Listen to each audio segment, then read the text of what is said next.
Today, I'm going to share with you exactly how to reverse hypothyroidism, Hashimoto's thyroiditis, and other thyroid conditions. I'll be going step by step through exactly what you need to do, including the right vitamins, supplements, nutrients, the ideal food you should be eating, what you need to stay away from, and what the root cause of hypothyroidism and Hashimoto's are on today's episode. So welcome to Dr. Josh Axe Show. I am your host, Dr. Axe, and each and every week on this show, I dive deep into the principles and science behind how to grow in body, mind, spirit, and take your health and your life to the next level. Did you know that nearly 5 out of every 100 Americans ages 12 plus have hypothyroidism? And listen to this.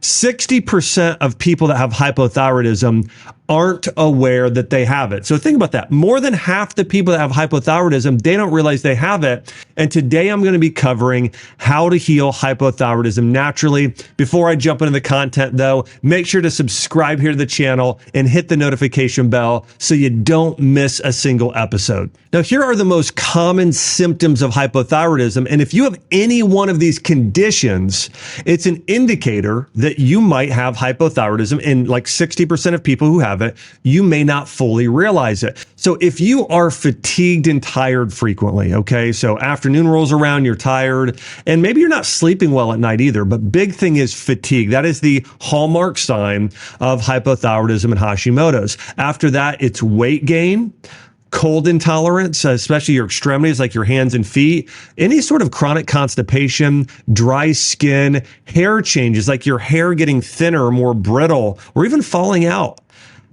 Muscle weakness, joint pain, depression, memory problems such as brain fog, menstrual irregularities. And if you have any one of these symptoms, it's a big indicator that you could likely have hypothyroidism. But I would say that weight gain and sometimes your extremities being colder at certain points are the biggest one. And again, fatigue, that is the biggest one of all the symptoms that you could have. That's an indicator you have hypothyroidism. Now, I want to go through the factors that affect your thyroid function. And then I'm going to walk you through literally every vitamin, mineral, and nutrient your body needs in order for your thyroid to function properly. And really, one of the first things you need to know is that your body has to have certain vitamins in order to produce T3 and T4, those thyroid hormones in your body. Typically, your body creates T4 first, and then that's converted into T3, which then your nucleus and your cells and your mitochondria need to function properly as well in certain cases for the thyroid gland. But you have to have iron, iodine, tyrosine, zinc, selenium, vitamin A, B2, B3, B6, vitamin C, vitamin D, and probiotics for your thyroid to function properly. And if you're missing any one of those nutrients, it's going to affect how well your body creates T3 and T4 in terms of your thyroid hormones. Now, also there is an issue related to how well your body can convert T4 to T3 of thyroid hormones. And so that's an important part of this, is that your body has to be able to convert hormones for them to be used by the body. And so a few things impact that. One of the biggest things is stress. We know that emotional stress has a big impact on thyroid function, especially if you have worry and fear, if you aren't sleeping enough. So those are some big factors that increase conversion. Trauma, it could be emotional abuse or physical abuse or some sort of abuse from your past you're still living with today. That can affect the thyroid. Inflammation. If your body is inflamed and you have an inflammatory diet, that infects the thyroid. Toxins, if you've been exposed to arsenic or mercury or forever chemicals or phthalates or parabens, these all add up and cause toxicity of the thyroid. Chronic infections, if you have Epstein-Barr, CMV, long COVID, or Lyme disease, that will affect the thyroid. And then also, if other organs aren't functioning well, specifically your gut, your liver, and your kidneys, if those aren't functioning properly and they're sick, it can actually impact the thyroid. Of course, your immune system would be part of that, and that's connected to the gut. And then even certain medications. Studies have shown that if you take birth control pills long-term, you have a 283.7% increased risk of hypothyroidism, because birth control pills and antibiotic drugs specifically pull nutrients like B vitamins out of your body and keep you from being able to produce and convert thyroid hormones properly. So again, if you've ever taken any medication, it's going to increase your risk of hypothyroidism, but especially birth control pills and antibiotic medications. Now, I want to mention there are other factors that inhibit your body from producing these thyroid hormones that we've talked about. Other toxins I didn't mention, fluoride is a big one in our drinking water. This is an antagonist to iodine.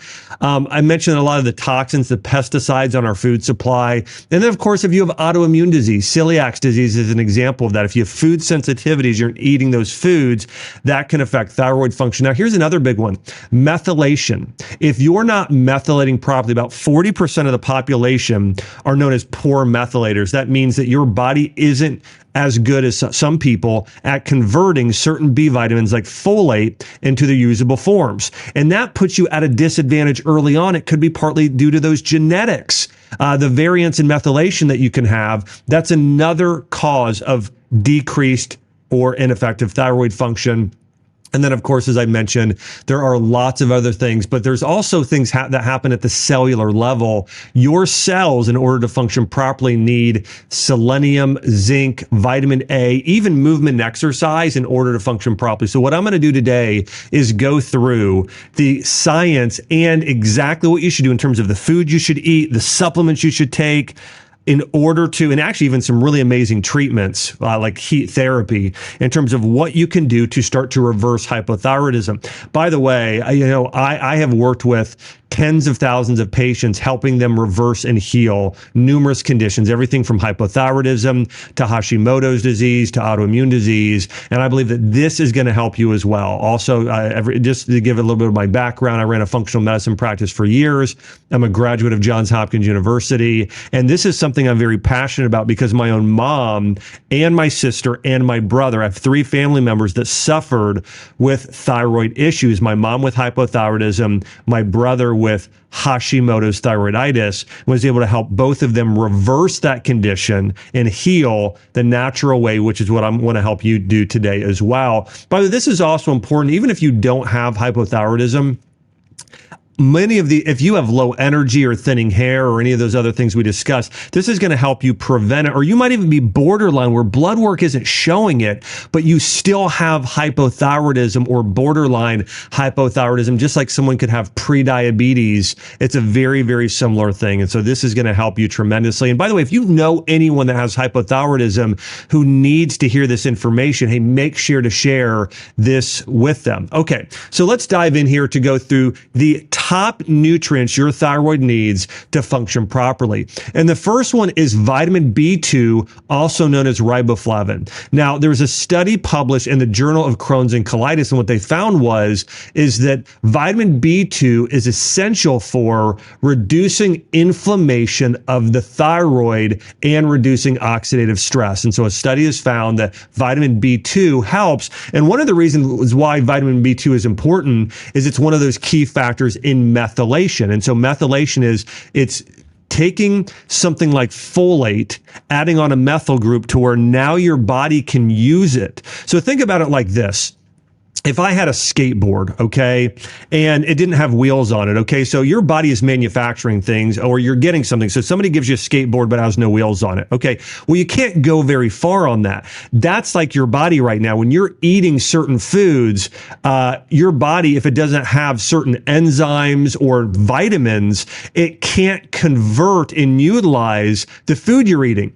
So what vitamin B2 does, it's like putting wheels on a skateboard. Now you can use it. Well, a very similar thing happens. And so if your body's deficient in vitamin B2, also B9 or B12, and B6 actually, so those 4 nutrients, your body can now methylate properly and convert things better. So that's why vitamin B2 is essential. The other nutrient, another B vitamin, is vitamin B6. There's a study published in the British Journal of Nutrition, and they found that vitamin B6 is crucial for neurotransmitter function. And this is important for managing fatigue and depression around hypothyroidism.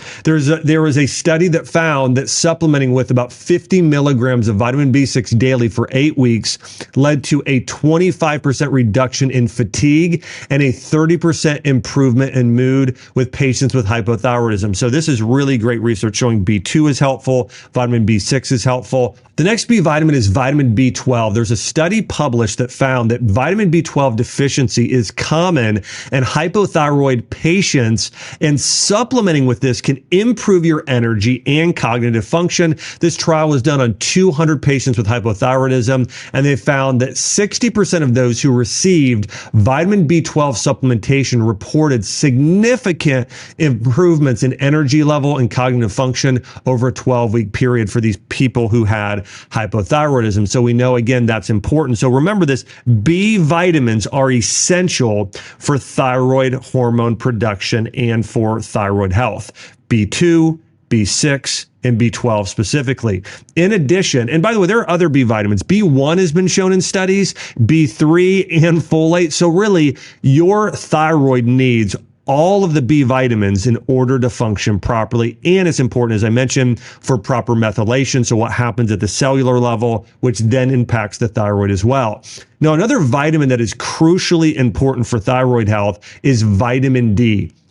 There's a study published as well on vitamin D, and they found that vitamin D deficiency is prevalent in Hashimoto's thyroiditis, or thyroid disease that's related to autoimmunity. Supplementation reduces thyroid antibodies, and a study was done on 150 patients with Hashimoto's thyroiditis, and they found that 70% of patients with Hashimoto's had low vitamin D levels, and they found that supplementing with just 2,000 IUs daily for 6 months resulted in a 40% reduction in thyroid peroxidase antibodies. So by simply supplementing with 2,000 IUs daily of vitamin D, we're reducing autoimmune hypothyroidism and Hashimoto's by 40%. It's really incredible. Now, I would recommend for most people to actually get closer to 5,000 IUs daily. Now, if you're out in the sun that day, or it's the middle of summer and you're getting plenty of time outside, you can really take 0 a day, because you're going to be getting 20,000 IUs a day if you're outside for probably about 30 minutes in the summer.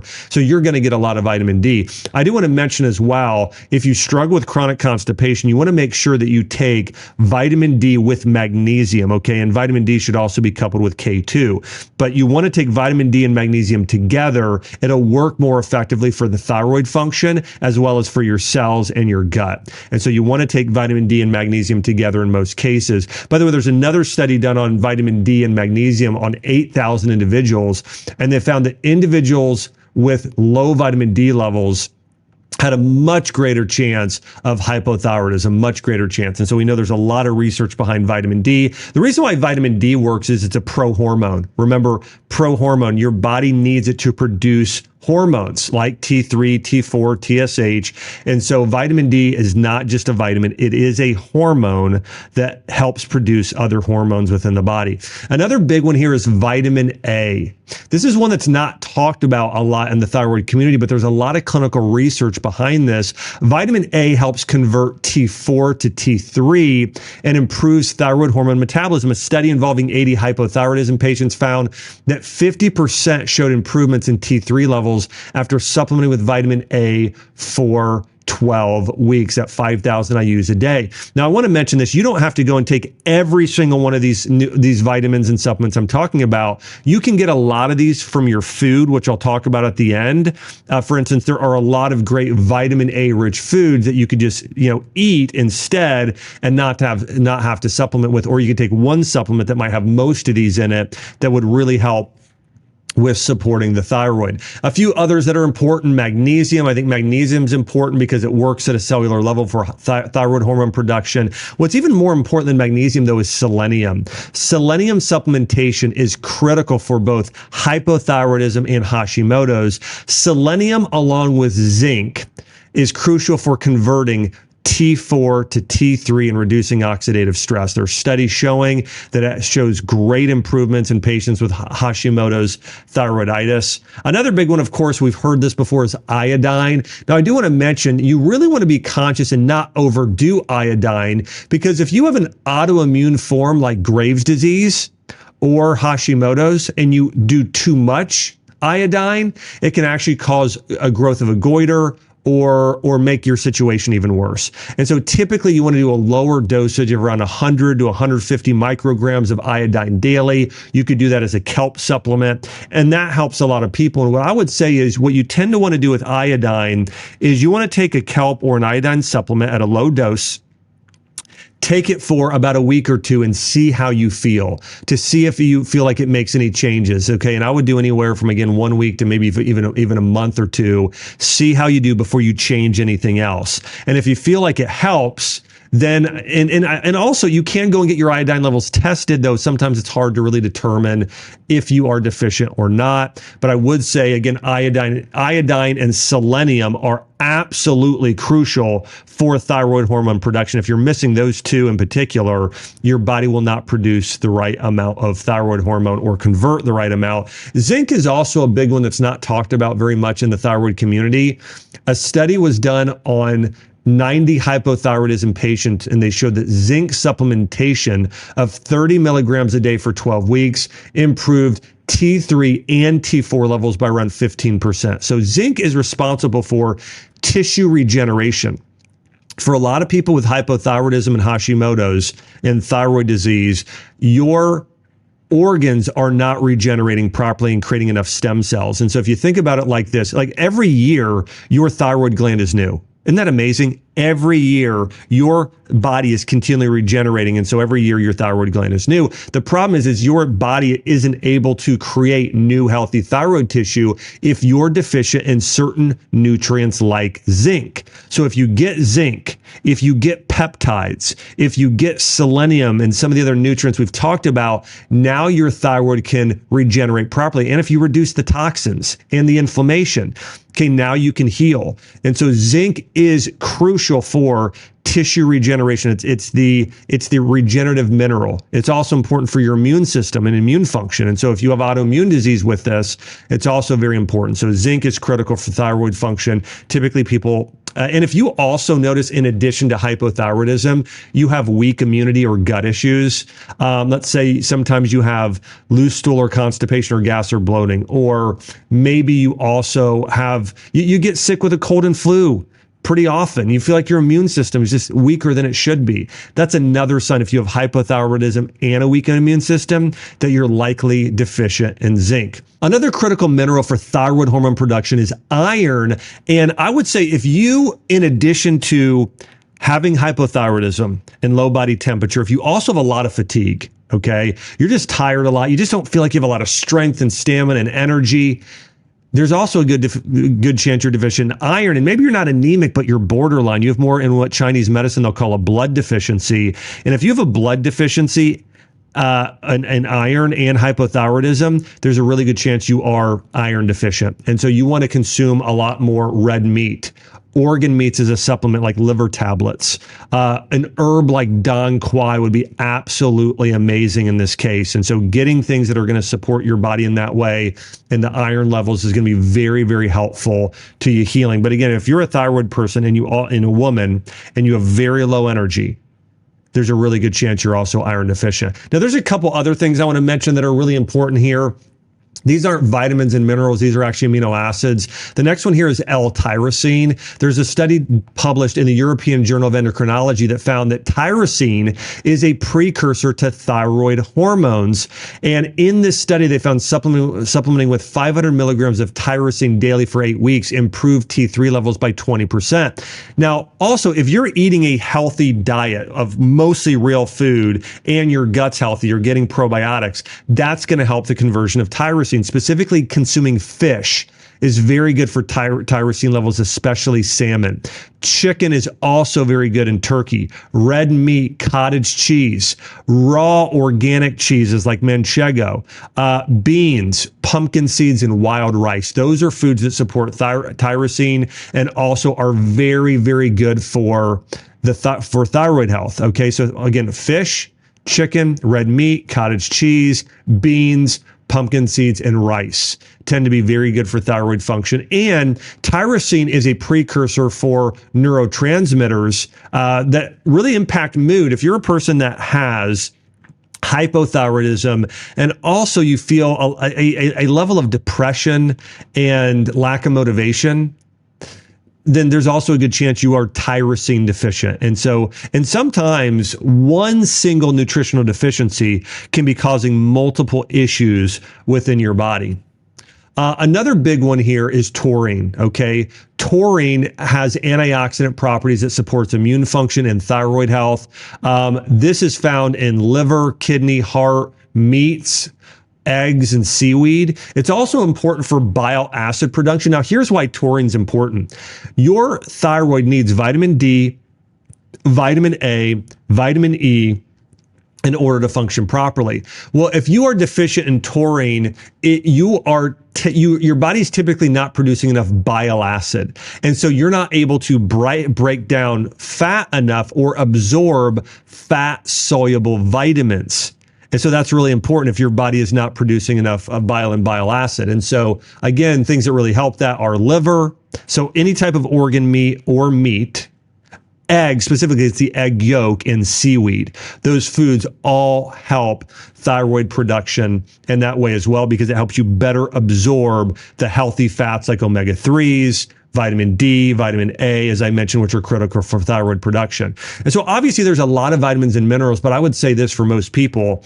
As we go through these vitamins and minerals, if you just take a methylated multivitamin or a methylated B complex, you're going to be getting most of these nutrients in ample amount outside of vitamin D. Vitamin D, you might have to also do, 2,000 to 5,000 IUs if you're not outside getting a lot of sunshine that day. But if you do that, that's going to cover your basis for most of those, and maybe even taking an organ or glandular supplement like a liver capsules or tablets, that with the other. Now, there is one other supplement I think that is absolutely crucial for thyroid production, and that is probiotics. Here's the reality is probiotics help you better absorb every one of those nutrients I just mentioned. And I found in working with thousands of patients with hypothyroidism, almost all of you who have that, have a microbial imbalance in your gut. Too much bad bacteria, not enough good bacteria and microbes, and you really want to do higher doses of probiotics. And there was a study to prove this. This is a meta-analysis. This wasn't one study.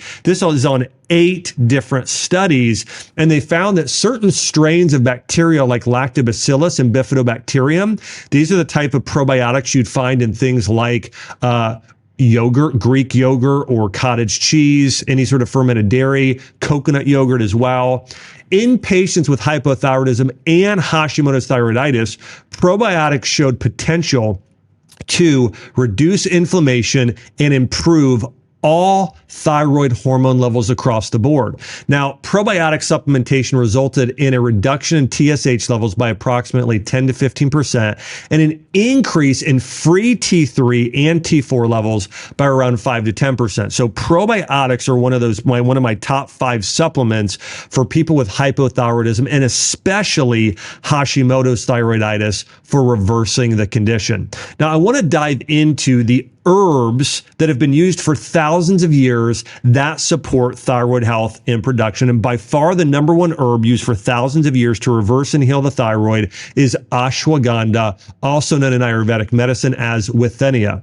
And there's studies on this that show that consuming just 300 milligrams of ashwagandha daily improved T4 levels by approximately 20%, T3 levels by around 40%, and TSH levels decreasing those by about 17%. And in all my years of practice, I have never seen a supplement as effective for improving hypothyroidism as ashwagandha. Now, here's another amazing study on ashwagandha. They did a study on patients with hyperthyroidism and hypothyroidism. And in both groups, ashwagandha improved thyroid hormones. In the group that was low, it brought them up. In the group that was too high, it brought them down. The reason for that is ashwagandha is known as an adaptogenic herb, meaning that it helps your body adapt and deal with stress, helps bring down that cortisol, helps bring down that insulin. That then helps normalize your thyroid hormones. And so it really helps you heal by creating more homeostasis and balance in your body. And I recommend typically about 1,000 milligrams daily of ashwagandha for people with hypothyroidism, or around 300 to 600 milligrams 2 times daily. And if you can do ashwagandha, if you could take only one single herb for hypothyroidism or Hashimoto's, ashwagandha is the herb. And again, I've seen great results with this in my clinical practice. Another herb that was used frequently in Ayurvedic medicine to heal the thyroid is Forskohlii. Now, Forskohlii is known as more of a adrenal booster, but in many cases, hypothyroidism, the root of it isn't with the thyroid. It tends to be more with the adrenal glands or the gut. And so this herb in particular helps with strengthening the adrenal glands, as ashwagandha does as well. And studies have proven this as well. This herb is also good for balancing blood sugar and testosterone levels. So it's good for testosterone and insulin. And remember the way hormones work. They're like a domino. If one hormone is changed, it affects every other hormone around it. So if you can improve insulin and cortisol, well, now that's going to improve testosterone. It's going to improve thyroid hormone. It's going to improve melatonin, every other hormone in the body. And so that's why this herb is really so amazing. It's probably my second favorite herb for hypothyroidism right after ashwagandha, and that is Forskohlii. All right, let's go into a few others here. There are mushrooms now that improve thyroid function, and my favorite mushroom for the thyroid are Cordyceps. Cordyceps are a fungus that were prized in Asia for supporting testosterone levels, adrenal hormones, and thyroid hormones. And there was a 12-week study done on Cordyceps, and they found a 25 to 30% improvement in T3 levels and TSH levels. And Cordyceps shows promise in improving these thyroid hormone levels associated with hypothyroidism, as we've talked about. And so this is my favorite mushroom for hypothyroidism. I also do think reishi has a lot of long-term benefits as well, but generally speaking, Cordyceps is the best for hypothyroidism. Another herb that I love for hypothyroidism is Quai. It's also known as Angelica senescens. And there was a study done on 100 women with Hashimoto's thyroiditis, and they found that supplementing with just 500 milligrams of Quai daily for 10 weeks led to a 20% reduction in thyroid antibodies and a 15% improvement in these T4 levels. And Quai may help because it reduces the autoimmune activity and it supports building the blood and energy levels in association with any form of hypothyroidism. And this is the herb I mentioned earlier, where if you feel anemic, if you feel tired, if your menstrual cycle is also off, but if you have low energy, any sort of paleness to your skin as well, and you just feel borderline anemic, Quai will help tremendously for those people. And so again, Quai is one I really love. And for a lot of women, it's an absolute game changer. In fact, Quai is one of the top 5 herbs prescribed in all of Chinese medicine for women.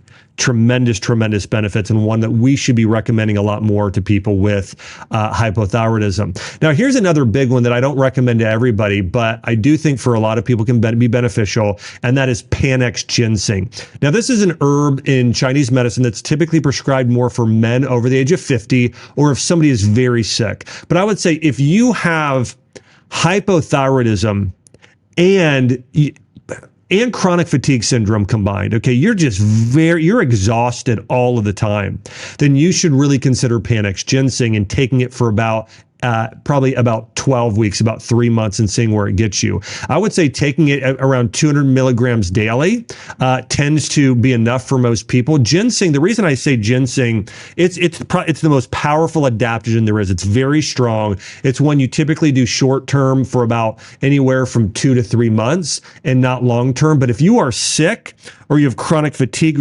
syndrome with hypothyroid, but your energy levels are just extremely low, then this is the herb that will have the greatest benefits to your body. And you tend to want to do it for about 3 months. In addition, seeing an acupuncturist while you go through this, while you're supplementing with ginseng and trying to heal hypothyroidism, can be a really great combination. Another herb I love is Astragalus.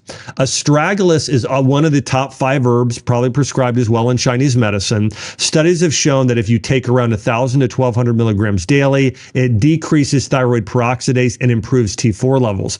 And Astragalus has the potential to benefit reducing autoimmune activity associated with Hashimoto's thyroiditis. So if you have both hypothyroidism and poor digestion, autoimmunity, or a weakened immune system, anything immune related or digestion related, you should take ashwagandha. Okay. So again, if you're a person, you have hypothyroidism, but you also know you have an immune issue or a digestive issue, you want to consider Astragalus because it is known as an adaptogen for the digestive system and the immune system and the adrenals and thyroid. And so very effective. I've put some patients on this and I tend to recommend probably about 1,000 milligrams twice daily or around 2,000 to 2,500 milligrams daily for about 3 to 4 months and see what happens in your body. But for some people, it's an absolute game changer and loads of benefits. Another one I really like is Schisandra. This is a berry that's known as the only berry that has 5 flavors.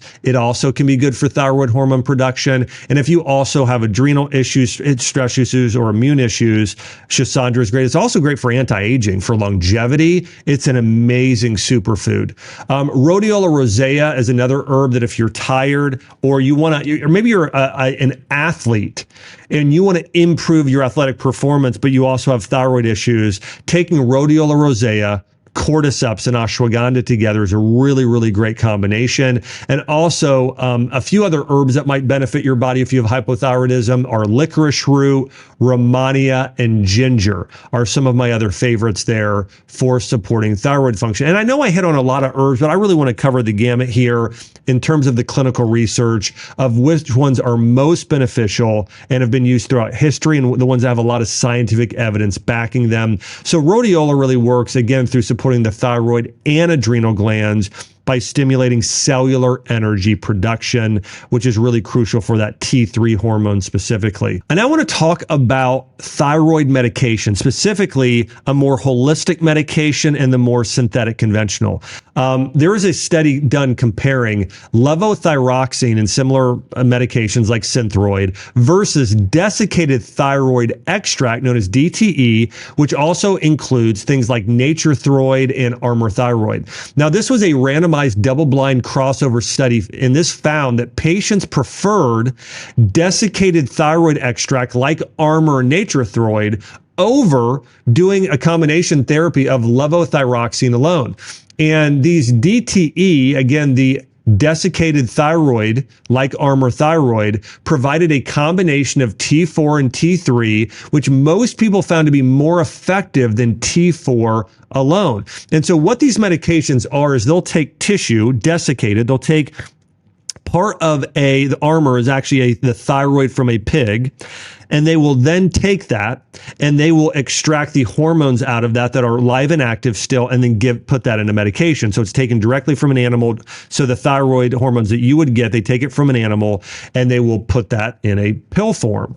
And by the way, this has been done in a way for thousands of years. In fact, I actually prefer just desiccated thyroid tissue. The problem is that when you don't do it the way that medicine does it today, the levels aren't always the same. So you really have to dial it in. But I think it's better to just consume thyroid tissue of an animal. Now, you can get deactivated thyroid tissue that has the peptides, but the thyroid hormones are no longer active or they're absent. And I think there are lots of benefits of just doing a thyroid glandular, but you do have to sort of dial it in and listen to your body and spend time doing that. Our medical system doesn't have time for that. Most doctors don't want to take the time with a patient to spend time seeing them and dial in what that thyroid hormone should be if you're doing a natural form from an animal. Or of course, they don't want to take the time to work with you on your diet and supplementation and do the lowest dosage possible. Listen, the reason why I think that you want to focus on doing things as naturally as possible, focusing on diet, lifestyle, vitamins, supplements, glandulars, mushrooms, those sort of things first, is that taking thyroid medication does have side effects. It's going to deplete your body of certain nutrients, and it's not the ideal long-term. Now listen, in an ideal world, you're getting off all thyroid drugs. Now, you want to work with your physician on that. But in an ideal world, you have to know that you can't take a synthetic chemical and it not have some sort of side effect in the body versus the more naturally you do things. Again, think about it like this. Blueberries are an amazing food. Okay. Now, if you take blueberries and you just do blueberry juice, it's not as good, okay? But It's definitely not as good as blueberries, but it's also better than blueberries that were taken and heated to where you only take the sugar and that alone from blueberries and all antioxidants were removed, okay? So there are different levels of benefits. You want to do as natural as possible, like the whole blueberries. Your body does the best clinically, and we know that. Blueberry juice, okay, it's not as good, but it's a little better. And again, blueberry, where you just take the sugar and get rid of everything else, that is not good for you at all. Think about this in the same way. The sugar, that's like taking a thyroid medication like Synthroid. The blueberry juice, that's like doing the Armour Thyroid or Nature Thyroid or something like that. Doing the blueberries, that's like doing what I've talked about, the ashwagandha, the B vitamins, eating more wild caught fish, like those sort of things, reducing stress. That's the most natural. You want to lean the most natural possible, because despite what studies say, the general principle I just shared with you, that's the truth. That's the reality. And so you always want to be as natural as possible to eliminate the side effects. So if you can even go from being on Synthroid or levothyroxine to Armour or Nature Thyroid, that's a step up. That's a step in the right direction. And then from there, if you can do a lower dosage by doing all the things I'm sharing with you, the ashwagandha, the B12, the probiotics, those things, well then, hey, you're even better. So the goal is not perfection. The goal is to get as far over as you can to being as natural and holistic as you can, because that's going to improve your longevity, your lifespan, your overall health, when you can be as natural as possible, yet at the same time, keeping your body balanced and healthy. Now, I want to give you the Chinese medicine perspective on hypothyroidism. In Chinese medicine, it's known as a qi and yang deficiency. Qi is connected to the adrenal glands and your cellular ATP. Okay, so your mitochondrial health and your adrenal health, that's qi. And yang is tied more to tissue regeneration. It's being more anabolic in your body, being able to use zinc and a lot of the nutrients in red meat and things like that for tissue regeneration. And that's also tied to your adrenal glands as well. But again, it's your adrenals and gut. Those are the two primary organs that cause hypothyroidism. So when we think of hypothyroidism in Western medicine, we think, oh, it's a problem with the thyroid. Well, in Chinese medicine, they actually believe the primary issue is your adrenal glands, if it's just hypothyroidism. If it's Hashimoto's, they believe it's a combination of the adrenals with the gut. And then sometimes they believe, well, there's also a cellular aspect going on here with the body's mitochondria and how we need to re-energize these cells within your body. And so Chinese medicine is a much more effective and accurate form of medicine at treating hypothyroidism versus Western medicine and even a lot of natural medicine today in terms of getting to the root cause. And I want to go through some of the things that you want to stay away from and then some of the things you want to be consuming and doing in order to reverse hypothyroidism according to Chinese medicine. The first thing here is that when you have hypothyroidism or Hashimoto's, you have a lower body temperature. Okay, when you take your temperature, it's probably not 98.6. It's probably maybe 97 point something. Okay. And if that's the case, we need to warm your body internally. One of the worst things for you to eat if you have hypothyroidism is cold foods and raw foods. If you're eating raw vegetables, raw salads, ice cold drinks and smoothies, raw nuts and seeds, those foods are hard on your body and they're more cooling. You don't want to consume those foods. You want to consume a lot of soups and warming foods on a regular basis. So again, if you have hypothyroidism, stay away from raw and cold foods. I have people all the time that I work with as patients who have hypothyroidism and they're eating a lot of salads and a lot of raw and cold foods. That will make you worse, okay? And so you want to stay away from the ice cold frozen smoothies, ice cream, raw vegetable salads if you have hypothyroidism. And number two, dampening foods. Dampness will increase your chance of hypothyroidism. That is related to candida in Western medicine. Foods that are going to increase dampness are dairy products like milk. Any added sugar. If you go to Starbucks and get a Frappuccino and there's added sugar, which there tends to be 60 to 70 grams of added sugar, that's going to make you much worse. Greasy or fried foods, peanuts, bananas, and any soy products, those tend to create more dampness within your body. So staying away from those seed oils, refined sugars, dairy, those will make you much worse. Processed foods. Again, I mentioned the seed oils, fast foods, those are going to make you worse as well. Now that's from the Eastern perspective. From a Western perspective, I want to hit on a few others. If you're eating raw cruciferous vegetables, that will make you worse. Raw broccoli, raw cabbage, raw cauliflower, raw Brussels sprouts, raw soy products. You want to consume vegetables that are cooked. So you can do broccoli and cauliflower and cabbage.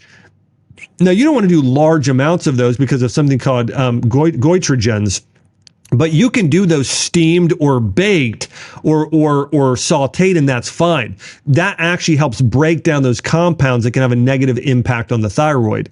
But you never want to consume cruciferous vegetables raw if you have hypothyroidism. Soy products will make you worse. Soy protein, soy milk, tofu, gluten. If it's not from a sourdough process, if you're doing a sourdough bread you've made at home, your body will tend to do okay with that, okay? But if it's not a sourdough bread, you want to stay away from gluten, generally speaking, if you have hypothyroidism. Excess iodine, I mentioned this earlier, like iodized salt, you want to stay away from. Again, sugary foods and drinks you want to stay away from. And excess alcohol, you want to stay away from. Now, 1 to 2 glasses a week total of red wine or a drink, that's fine with hypothyroidism, but you wouldn't want to drink even a glass daily or probably more than 4 glasses a week if you have hypothyroidism. Again, 1 to 2 a week is probably fine, but you don't tend to want to go over that because of what it does to the liver, your cells, and your metabolism. Now, in traditional Chinese medicine as well, again, what you really want to do is warm your body. Remember, your core body temperature is cold. So you want to warm the body. So you want to consume a lot of soups. Okay. You want to do a lot of cooked meat and cooked vegetables and things like sweet potatoes and squash and rice. Those are sort of the ideal foods there. I want to walk through my top thyroid nourishing foods now, according to both Western medicine and Eastern medicine. The first food is bone broth. Bone broth is very nourishing to the adrenals and the kidneys. So drinking both chicken and beef bone broth and doing a lot of soups. In fact, the most common meal you should do if you have hypothyroidism and Hashimoto's are soups. Chicken vegetable soup, beef stew, any type of regular soup and broth would be beneficial. Lamb. This is very warming and beneficial to the body. So it could be everything from, lamb chops to leg of lamb. Chicken and turkey, also very warming and good for the body, doing those in soups and stews. Wild caught fish, especially salmon. Grass-fed beef and bison and organ meats, these build the blood. So doing and making sure it's grass-fed and organic. Walnuts are also very good for the body. And if you can do walnuts that are even sort of roasted, that's even better, okay? Sweet potatoes, yams, and squash. These foods are very nourishing to the spleen and digestive system.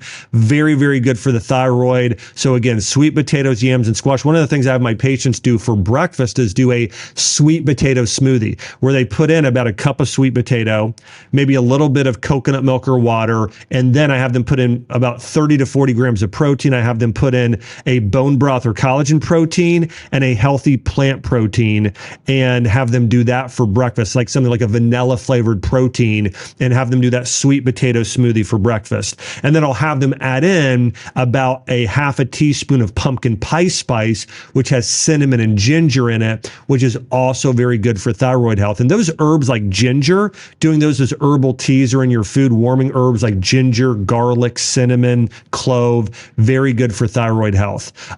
Dates. This is a good, if you're going to use a sweetener and you have hypothyroidism, dates are probably my favorite, followed by honey. And then you can also do stevia, monk fruit, allulose is fine as well. But doing dates, for instance, is a really good option. Goji berries, getting a goji berry powder and doing that in some water or as part of with some vanilla protein powder daily is great. Oats are fine. Brown rice or basmati or wild rice. These are also very good for thyroid hormones. Black beans, kidney beans, chickpeas, lentils, doing some beans regularly, like a bean soup, is very good for thyroid hormones. And then cooked vegetables and leafy greens, but make sure they're cooked. Steam them, dip them in hummus or maybe some homemade, cashew cheese or something like that with a little bit of sea salt, but doing a lot of steamed vegetables, steamed spinach, carrots, peas, green beans, great options for healing the thyroid. If you can follow a diet similar to what I just shared with you, so in the morning you're waking up, you're doing that sweet potato smoothie or a smoothie with maybe some beets and or beetroot juice powder, some goji berry powder, maybe a half a cup of blueberries, doing some vanilla protein, or the sweet potato smoothie, or something like a chicken or turkey sausage with some sweet potato hash, or some oatmeal or rice congee with some dates and walnuts, and then you do some collagen or bone broth protein on the side. If you can do meals like that for breakfast, that's ideal. For lunch, do a soup, do a stew. For dinner, do some grass-fed beef or some grilled salmon with a lot of steamed vegetables and hummus. Like if you eat meals like that all day long with some warming herbal teas like cinnamon ginger tea or chai tea or turmeric tea, you will heal and reverse hypothyroidism. You will be blown away how much your body will heal. So if you follow a diet like what I just shared with you there, along with taking certain other supplements, it's going to help. Now, I do want to hit on one other study that's really powerful. And this is a treatment that I love for hypothyroidism and Hashimoto's, and it's infrared sauna therapy. There was a study conducted by Paloma Health with 100 subjects on hypothyroidism. They found that regular infrared sauna sessions improved thyroid function and reduced antibodies in patients taking levothyroxine. The study noted a reduction in TSH levels by approximately 10 to 15%, and improvement in free T3 and T4 levels by around 5 to 10%. So getting in an infrared sauna every other day or about 3 to 4 days a week reduces inflammation and helps heal the thyroid. So if you just do one holistic treatment or therapy, do infrared sauna. Now there's a brand out there, I think it's called Bond Charge. They also have an infrared sauna blanket. So you can actually just get in a blanket at home while you're watching TV or use infrared sauna, just a pad on your body. So it doesn't have to be owning a full infrared sauna. Now it can be, and I think there's a couple great brands out there that I've personally used for infrared sauna therapy. But I would do those, again, infrared sauna if you have one, or get one for your own therapy, or get an infrared sauna blanket. If you can do that, tremendous benefits. There's a couple great brands out there. Probably the one I love is Sunlighten. I actually have a Sunlighten infrared sauna at home. So again, you can get, Sunlighten or another good brand or Bond Charge or one of those brands for infrared sauna or a sauna blanket at home, but get some infrared light therapy. And another thing you can do is take a hot bath at night with some Epsom salts. Okay. Also, so you actually want to really work on warming your body and your internal temperature. I love infrared saunas and baths, and I also love acupuncture. Acupuncture, they can do something called moxa on your body, warming your internal temperature, and also treat the thyroid, the adrenals, and the gut at the same time. And acupuncture is an amazing treatment for hypothyroidism. If you've never tried it, I recommend you find somebody that treats hormone-based conditions with acupuncture and get some acupuncture treatments about once a week to once a month would really be sufficient in getting your body to where it needs to be. There's another great survey that was done by a friend of mine, Dr. Isabella Wentz, and looking at the benefits of infrared saunas and their ability to reduce stress by increasing norepinephrine and promoting relaxation to help heal hypothyroidism and Hashimoto's thyroiditis. In her survey, she found that 74% of respondents with Hashimoto's reported mood improvement and overall improvement with regular sauna use. And so again, there are several studies and evidence and surveys showing that infrared saunas are good for hypothyroidism. Now, I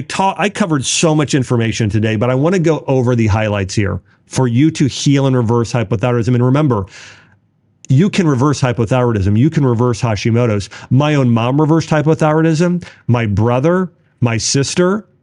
Thousands of patients I've worked with have been able to reverse it, or at least greatly improve your symptoms and go from the not so natural to very natural and holistic, to add years to your life, to add health to your thyroid and to your body. The first thing you want to do is improve your diet, okay? Follow the diet I talked about. I gave you an example menu plan, a lot of warming foods, a lot of soups, bone broth, meat, cooked vegetables, a little bit of berries, yams, squash, and even things like some rice, right? So follow that diet. Number 2, get good quality sleep. That's critical for healing. 8 hours. Make sure your room is dark and cold, and do everything you can to get good sleep at night. Reduce stress. Do that by scheduling things you love to do. Okay. Look at your schedule. Schedule walking and spending more time outside, time with your friends, and just downtime to read novels. Okay. So schedule downtime. And then from there, take the right supplements. Here are my top 5 supplements for healing the thyroid and reversing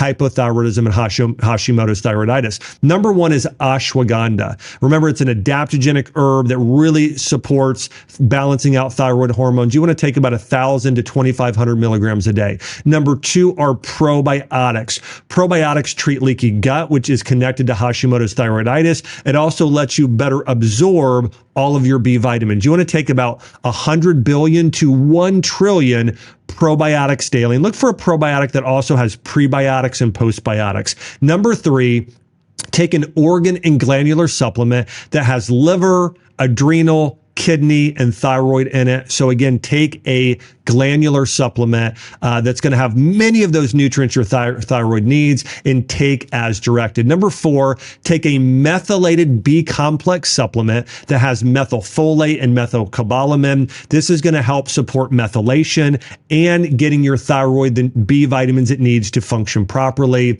And last but not least, can take an adrenal thyroid support. This is going to be a herbal supplement that's going to have a blend of maybe things like Rhodiola, Forskohlii. Might also have some other nutrients like selenium, iodine, and zinc, and maybe some other herbs and even mushrooms like Astragalus, Schisandra, and Cordyceps as well. Those are my top 5 supplements to take to heal and reverse hypothyroidism. Now, some other remedies I mentioned that are important is, remember, acupuncture, infrared sauna. I truly believe in prayer for healing as well, and praising God and saying, God, thank you for healing me.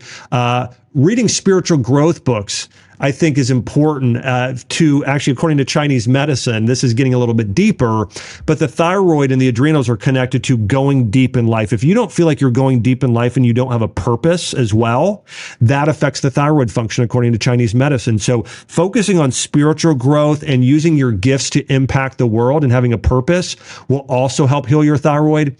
Walking in nature, scheduling in downtime to do the things you love to do. Strength training, something I didn't cover, but actually weight training along with walking are probably some of the best forms of exercise to heal the thyroid, along with actually something like pickleball or tennis, also very good. If you follow this advice, I think you'll see incredible improvement in your thyroid health in a very, very short period of time. And listen, there are millions of people today suffering with hypothyroidism, and many of them don't know they have it. If you know somebody with hypothyroidism, or somebody just in general who needs to listen to or watch this episode, please share this with them. Send them a text to say, hey, you should listen to this, or post on your social media like Facebook and Instagram, letting people know, hey, this is a great episode on exactly what to do to heal the root cause of hypothyroidism. I want to say thank you so much for tuning in here to the Dr. Josh Axe Show. Remember, every week I'm diving deep into how to heal in body, mind, and spirit. Make sure to subscribe, like, and share. I can't wait to see you on the next episode.